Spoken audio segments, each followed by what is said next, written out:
Yo, what's up? This is your boy JERMZ from JERMZ Boxing, aka Jermsterdam, the boxing prophet. I just got some good news today. I don't know if it's really official, but it looks pretty goddamn official to me. Julio Cesar Chavez Jr. is finally gonna shit instead of getting off the pot facing Andy Lee. Andy Lee, yeah, Kronk's gym, Andy Lee, Emmanuel Stewart, Andy Lee. You know, what I tripped out at first, it was like, that's the guy I wanted Cesar Chavez to face. Andy Lee is what he's not a journeyman, but he's been working like one, man. He's been having to face the tough guys. He's been having to face, basically he's been fighting and not really getting the big paycheck. A lot of it, obviously a lot has to do with that one roadblock that he hit when he fought, what is his, Brian Vera, the guy from Contender, one of the Contender series. When he fought Brian Vera, that was a drag me out fight, man. That was one of those fights that he rocked Vera, he hurt Vera, he pulverized him, and then Vera basically knocked him out late. The problem with Andy Lee is that he's a typical Irish fighter. You know what I'm saying? He'll stand in his Irish stance, up straight, doesn't move his head much. So when he faces a shorter guy, tends to catch him a lot. Andy Lee, they tend to catch Andy Lee fairly easy when you chuck in overhand rights or overhand lefts. That's how Brandon Vera beat him. However, to me, a boxer is, you determine a boxer's heart and will by the reaction of the rematches. You know, let's say if he loses this one time on a rematch, okay, like Mosley when he fought Winky, right? Winky outboxed the shit out of him the first fight. The second fight, he still outboxed the shit out of Mosley, but this time Mosley did a little better than the first time. And to me, that's growth, student growth, boxer growth. You know, when you do better than you did the first time, that's better. When you do worse, that's not a good thing. Salido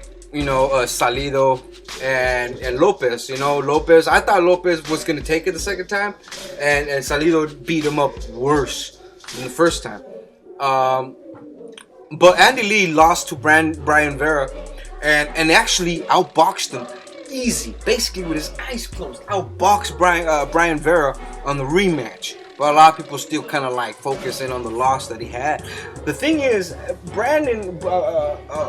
Andy Lee, being from the Kronk gym, the Kronk gym, the whole red and gold, those colors, man, when I see those colors together, man, it's like, it pinches something inside me, because, that's like Tommy Hearn. You're dealing with power when you're talking Kronk gym.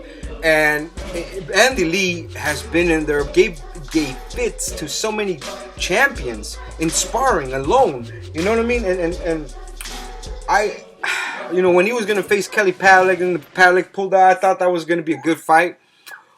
But I think Chavez Jr. did a mistake in accepting this fight.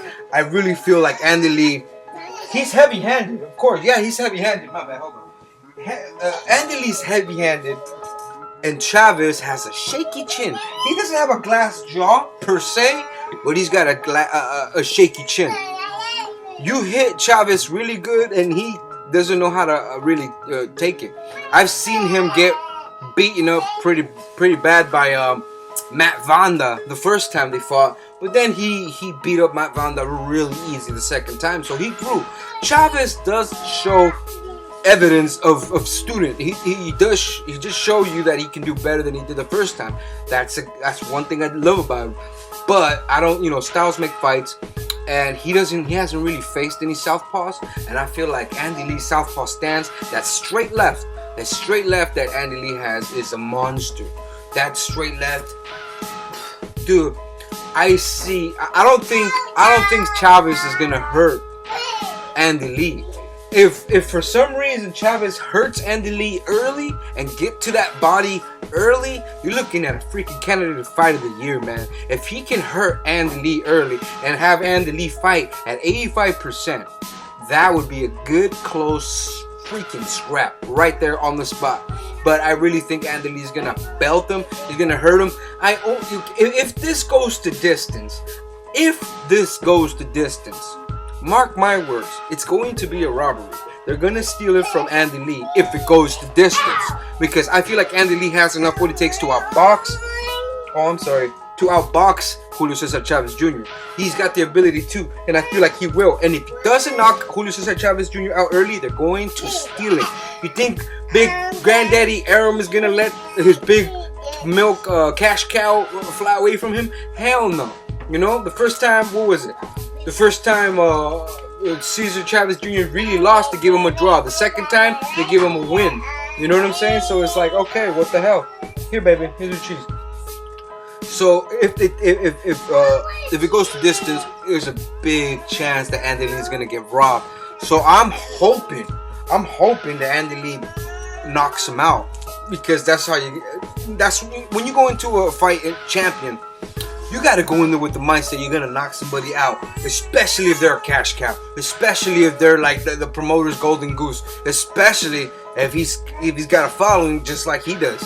You know what I'm saying? You got to make sure you put him out and not put the fight on the hands of some judges who might even be in somebody's back pocket. You know what I'm saying? So Andy Lee's better step it up. Andy Lee's got to feed that straight down the pike. Cesar Chavez, he tries to move. He only moves his head. Cesar Chavez Jr. only moves his head the first 4 or 5 rounds. After that, he's straight up brawler. Okay, everything goes out the window, and genetics take over. You know what I'm saying? So I feel like in round 6, Andy Lee's gonna lay Chavez on his ass. You know, and then Chavez is gonna hold. He's gonna struggle, and hopefully, if it doesn't go the distance, Andy Lee will put him out in round 10 or 11. Okay?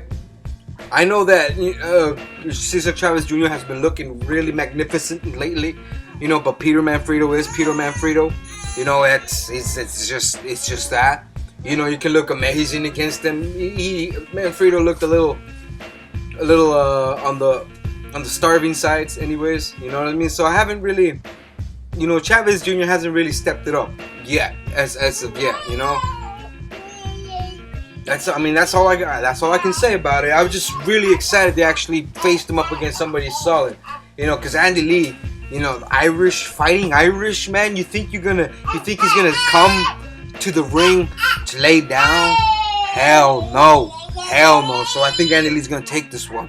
I think Andy Lee's gonna really hurt Chavez Jr. and you're gonna see Julio Cesar Chavez, the dad, senior, you know, go in the ring, save his son, you know, help him get on his feet. I really feel like that's gonna happen. And if it doesn't, and Julio Cesar Chavez Jr. knocks out Andy Lee, wow, then I would take back all the shit that I've talked about Chavez Jr. for the past 5 years. Okay, so yeah, if he pulls this off, wins convincingly, whether a decision or not, or even if it knocks out. I mean, if Julio Cesar Chavez wins in a close fight, like I said, it might be a robbery. But if he knocks out Andy Lee, who's a little tough to knock out, then he's something else, man. Then Julio Cesar Chavez Jr. would be something else. But I don't think so. I think we're gonna see Andy Lee really spike him this time. I think we're gonna see an upset, probably the upset of the year on this fight. They're talking about Kirkland and Canelo Alvarez. Okay, I don't know. I mean, that was just you know, in the bottom there's, I guess it looks really, it's a big possibility for that fight on September. Okay, so if that fight happened, I mean, it's kind of messed up because of the whole Molina thing. You know, Molina was beating the shit out of Kirkland. It was making him tie his shoes, tie your mother. You know what I'm saying? He was making Kirkland his bitch, man, all night until, you know, and finally Kirkland, you know, stepping it up late rounds. At the end of the fight, Molina's manager or cutman or cornerman kind of stepped in the ring. Oh, whoops! Stepped out. That little step in, step out cost him the fight, which was bullshit. I mean, I know you're trying to be legal and technical and shit. I know technically it would have been a disqualification because you want to, but come on, man. Come on, you let people get away with worse things, man. A little step in and step out. Come on, if you see it was a knockdown, at the last second, Molina got knocked down. The guy stepped in, stepped out. He didn't know if he got knocked down or he slipped or whatever. You know, everybody's emotions were so high. He wasn't even in the ring. It wasn't like he sat him down, put the stool down or anything. It was just in and out. You know, and they call that a disqualification. I think they just try to save their money. And if they did all that just so they could save somebody for Canelo, and they realize, well, if what's his name beat the shit out of Kirkland, then Canelo having similar style, which I doubt, is gonna be Kirkland. Okay, well, all right. I never really gave thought to this. I haven't meditated on this or whatever. I haven't really thought about the fight. I just read it right now. So off the top of my head, what I think is gonna happen, is, I mean, that honestly is a flip fight. At first I'm like, okay, Kirkland's gonna kick his ass easy, but wait a minute. But Molina was kicking his ass, but you have to think this way. Styles make fights. Is Canelo gonna fight Kirkland like Molina did?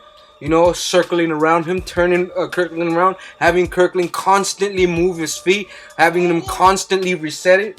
No, I don't think that's gonna happen, because what Molina did was hold, hit, turn him around, outbox, slick, slither, slick, slither. You know what I'm saying? He had to do some old veteran things. Canelo is not there yet. Canelo doesn't have those little tricks, those little movements, those little mongooses. You know what I mean? The little Jersey Joe Walcott moves. No, he doesn't have that shit. Canelo actually is there for you to find, and I feel like in the middle of the fight, it's gonna go toe-to-toe brawl. It has to. You know why? Because Canelo fights that way. Molina is cagey. Canelo is not cagey. Canelo is a pressure fighter. You know, so I think he's gonna stand toe-to-toe with Kirkland at one point. Kirkland has that crippling power, Tyson-esque, and if he touches Canelo one time, that's it for the horchata, for the canela. You know what I'm saying? That's it for him. I feel like this fight, eventually he's gonna go toe-to-toe. Eventually he's gonna go in the middle of the ring, and Kirkland is gonna put him in the hospital, man. Put him in the hospital. I know what you're thinking. Yo, if you use a little bit of lateral movement, a little bit of straight punches, and a box Kirkland, yeah, you're gonna. It wasn't that was beating him. It was the craftiness of Molina that was beating him, and Canelo's not crafty at all, man. So I'm gonna see, finally the two dudes this year is gonna be doomsday for them. Chavez and Canelo, the dudes that should have been fighting each other or fighting other dudes that can eventually upset both of them. So if Kirkland and Canelo does go through, Kirkland will cripple the shit out of him. I just know that's what would happen. De La Hoya probably thinks, oh well, Kirkland's sitting duck. Throw him in with Canelo. You're wrong. So anyways, that's JERMZ Boxing. Let me know what you guys want me to predict next. I got music coming out. You want to listen to my music? I got music. Bump that. I produce all the beats there. Most of the beats there. I produce all the beats in my predictions. I like to sample. Chop and flip, chop and stutter or whatever. But yeah, anybody want to collaborate with JERMZ from a different country who doesn't speak English? Let me know, because I'm trying to do this worldwide thing. Whatever. Alright, so yeah, JERMZ Boxing, aka JERMZ the Boxing Prophet, signing in and out. Subscribe, bada boom, bada bang. Lates.